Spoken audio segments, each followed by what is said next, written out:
Today, I'm thrilled to announce that our government will support this museum with a $500,000 investment that will go towards educators, developing education programs, establishing partnerships in community organizations, and supporting security for this new space. And I can assure you, you'll have an eye-opener. It gives you chills. And may we never forget, so that we may say, never again.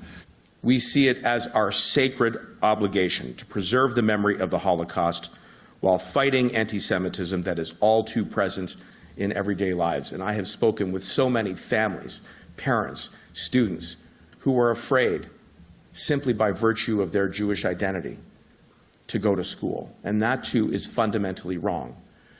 And one of the ways in which we can stymie against that fear, that hatred, is by marking the reality and the history of the Holocaust, and the museum is doing instrumental work in that.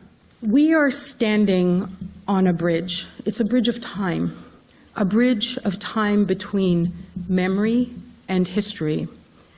And standing on this bridge, we know also that the approach of the museum builds bridges. It builds bridges of empathy, empathy with all who visit, empathy that leads to an openness to learning and understanding.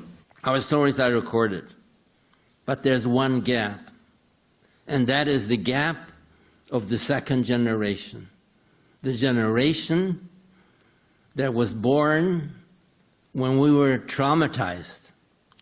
They were born when we were broken. We were born when we didn't speak about the things that happened to us. And these children wondered who were their parents? How come they didn't have grandparents and uncles and aunts? That story has to be told.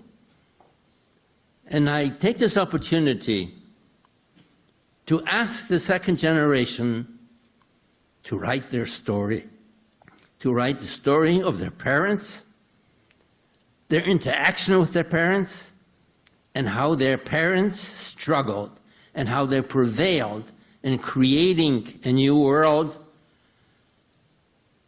in this beautiful, wonderful country.